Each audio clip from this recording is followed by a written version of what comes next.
صاحب آپ نے کیا کیا، سیدنا علی رضی اللہ تعالیٰ عنہ کو حق پر اور ان کے جو مخالفین تھے صحابہ کرام ان کو معاذ اللہ باطل پر ثابت کرنے کے لیے وہ روایات صحابہ کرام پر فٹ کیں جو خارجیوں کے لیے تھیں۔ کہاں خوارج، پہلے بھی ہم ایک کلپ جو اپلوڈ کر چکے ہیں کہ جنتی صحابہ اور جہنمی خوارج ایک پلڑے میں۔ آپ نے جہنمی خوارج جن کو نبی کریم صلی اللہ علیہ وسلم نے کلاب النار جہنم کے کتے کہا ہے نا، آپ نے ان کے بارے جو روایات تھیں وہ صحابہ کرام پر فٹ کرنا شروع کر دیں، ان صحابہ کرام پر جو جنگ جمل والے ہیں، جو عشرہ مبشرہ بھی جن میں شامل ہیں، سیدہ عائشہ بھی جن میں شامل ہیں رضی اللہ تعالی عنہم اجمعین، اور وہ صحابہ کرام جو جنگ صفین والے ہیں جن میں سیدنا معاویہ ہیں، سیدنا عمر بن عاص ہیں، سیدنا مغیرہ بن شعبہ ہیں۔ سیدنا مغیرہ بن شعبہ تو بیت رضوان والے ہیں نا، آپ کے بقول بھی قرآن نے کہا کہ رضی اللہ عنہم ورضوا عنہ۔ تو ان صحابہ کرام پر وہ جہنمی کتوں والی روایات فٹ کرنی شروع کر دی آپ نے، شرم نہیں آئی آپ کو؟ اللہ تبارک و تعالیٰ آپ کو ہدایت دے۔ اس کی مثال کیا ہے؟ مسند احمد میں 11307 نمبر روایت تھی کہ سیدنا علی رضی اللہ تعالیٰ عنہ کو ایک دن نبی کریم صلی اللہ علیہ وسلم نے اپنا جوتا دیا گانٹھنے کے لیے۔ پھر آپ صلی اللہ علیہ وسلم نے ارشاد فرمایا کہ ابو بکر عمر رضی اللہ تعالیٰ عنہما بھی موجود تھے، آپ نے ارشاد فرمایا کہ تم میں ایک ایسا شخص ہے جو قرآن کی تعویل کی خاطر مسلمانوں کے خلاف تلوار اٹھائے گا، مسلمانوں کے خلاف تلوار اٹھانی پڑے گی اسے قرآن پر عمل کرنے کے لیے۔ تو آپ نے ثابت یہ کرنے کی کوشش کی کہ سیدہ عائشہ رضی اللہ تعالیٰ عنہ کے خلاف اور صحابہ کرام کے خلاف اور سیدنا معاویہ رضی اللہ تعالیٰ عنہ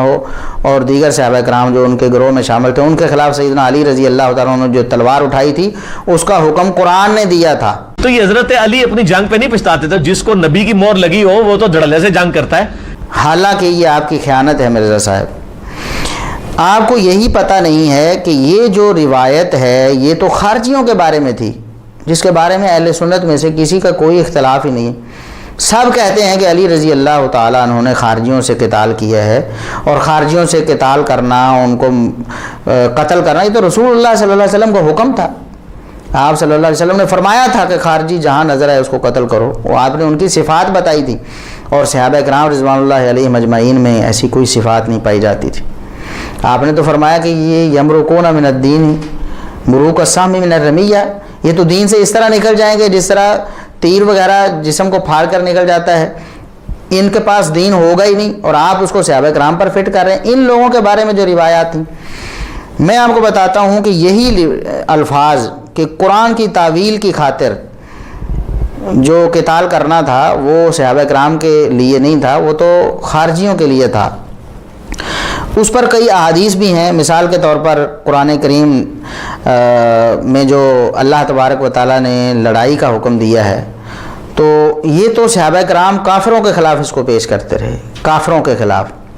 جس طرح کہ یہ سنن نسائی میں روایت موجود ہے۔ عمرۃ القضاء کے موقع پر عبداللہ بن رواحہ رضی اللہ تعالیٰ عنہ رسول اللہ صلی اللہ علیہ وسلم کے آگے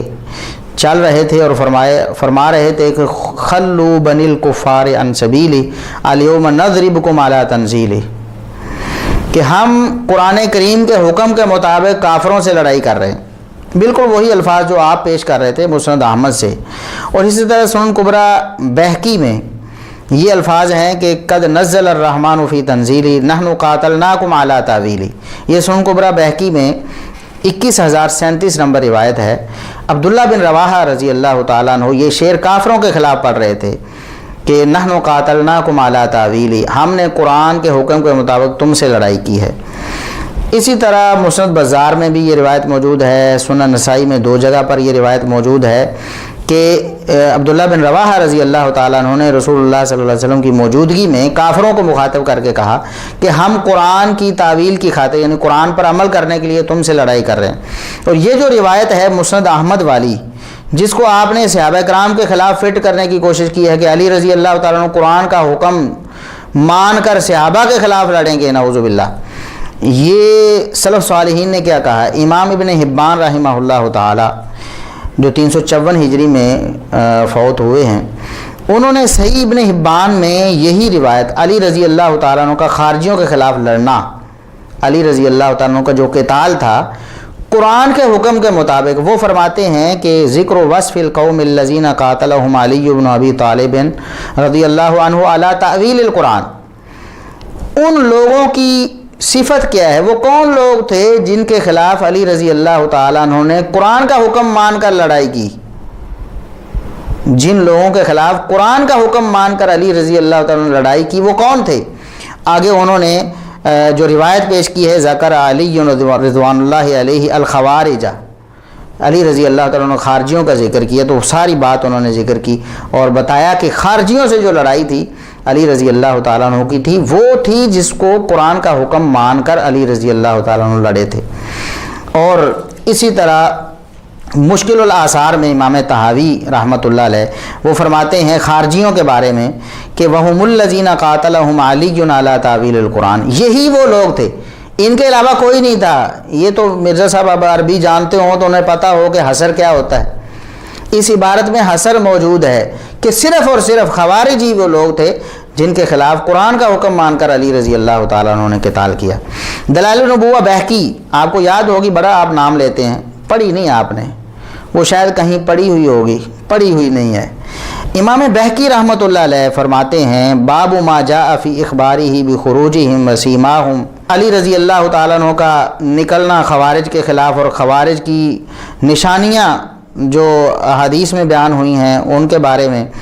اور پھر نبی کریم صلی اللہ علیہ وسلم کا جو نبوت کا خاصہ تھا، نبوت کے حوالے سے جو خبریں آپ صلی اللہ علیہ وسلم کو وحی کے ذریعے ملی تھیں، آپ صلی اللہ علیہ وسلم نے وہ بیان فرمائیں، اور ان میں آگے وہ حدیث انہوں نے سیدنا علی رضی اللہ تعالیٰ عنہ، یہی مسند احمد والی جو 11307 تھی، یہ امام بہقی رحمۃ اللہ علیہ نے دلائل النبوہ بہقی جلد 6 صفحہ 435 پہ ذکر کی ہے، اور فرمایا ہے کہ یہ خوارج کے بارے میں تھی، یہ خوارج کے بارے میں تھی کہ علی رضی اللہ تعالیٰ عنہ قرآن کریم کا حکم مان کر خوارج سے قتال کریں گے۔ امام بغوی رحمۃ اللہ علیہ شرح السنہ میں لکھتے ہیں قتال اہل البغی، اور لکھتے ہیں باب قتال الخوارج والملحدین، کہ خوارج اور ملحدین سے قتال کا بیان، خوارج اور ملحدین سے، صحابہ سے نہیں، خوارج اور ملحدین سے،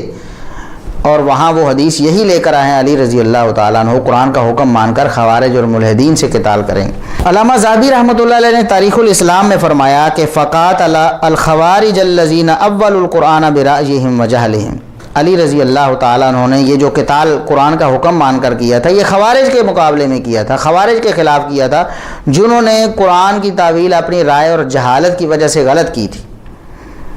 تو علی رضی اللہ تعالیٰ عنہ نے قرآن کا حکم مان کر قتال خارجیوں سے کیا۔ اسی طرح وہ فرماتے ہیں فقاتل الخوارج الذین اول القرآن برأیہم وجہلہم، یہ سیر و اعلام النبلاء میں بھی انہوں نے یہی فرمایا۔ اسی طرح البدایہ والنہایہ میں حافظ ابن کثیر رحمۃ اللہ علیہ مفسر قرآن مورخ اسلام وہ فرماتے ہیں حدیث فی مدح علی رضی اللہ تعالی عنہ علی قتال الخوارج قبحہم اللہ، خوارج اللہ ان پر لعنت کرے، ان کے خلاف سیدنا علی رضی اللہ تعالیٰ عنہ نے لڑائی کی تو اس پر نبی کریم صلی اللہ علیہ وسلم نے پہلے ہی تعریف کر دی تھی۔ کیا تعریف کی تھی؟ کہ قرآن کا حکم مان کر علی ان سے لڑائی کریں گے۔ یہ دیکھیں کہ احادیث کیا کہتی ہیں، سلف صالحین کیا کہتے ہیں، ائمہ دین کیا کہتے ہیں، اور مرزا صاحب کیا کہتے ہیں۔ جو حدیث جہنمی خوارج کے بارے میں تھی وہ جنتی صحابہ پر آپ فٹ کر رہے ہیں، نعوذ باللہ، کہ سیدنا علی رضی اللہ تعالیٰ عنہ نے، یہ صرف کس لیے آپ کر رہے ہیں کہ سیدنا علی رضی اللہ تعالیٰ عنہ کے خلاف جو صحابہ کرام تھے ایک اجتہادی وجہ سے سیدنا عثمان رضی اللہ عنہ کے قصاص کے حوالے سے آپ انہیں باطل پر ثابت کر سکیں، نعوذ باللہ۔ جبکہ ہم پہلے بیان کر چکے ہیں کہ بخاری مسلم میں نبی کریم صلی اللہ علیہ وسلم نے یہ ارشاد فرمایا، صحیح مسلم کے الفاظ ہم کوٹ کر چکے ہیں کہ ادنی الطائفتین بالحق، نبی کریم صلی اللہ علیہ وسلم نے صحابہ کرام کے جو اختلافات تھے، جو لڑائیاں ہوئیں، آپ نے فرمایا ان میں علی رضی اللہ تعالیٰ عنہ حق کے زیادہ قریب ہوں گے، تو حق پر ہی دوسرے صحابہ کرام کو قرار دیا، ورنہ آپ فرماتے کہ علی رضی اللہ تعالیٰ عنہ حق پر ہوں گے اور باقی باطل پر ہوں گے۔ کہاں صحابہ کرام جن کو خود نبی مکرم صلی اللہ علیہ وسلم حق پر قرار دے رہے ہیں، اور خود آپ لکھ چکے ہیں کہ وہ مجتہد تھے اور انہیں ایک اجر ملے، اور کہاں خوارج جو جہنم کے کتے ہیں، جو جہنم میں جانے والے ہیں، جن کے بارے میں احادیث میں وعیدیں ہیں، اور جن کو قتل کرنے کا حکم ہے، آپ وہ ساری حدیثیں جو ان خوارج والی ہیں اور صحابہ کرام پر فٹ کرنا چاہتے ہیں، نعوذ باللہ۔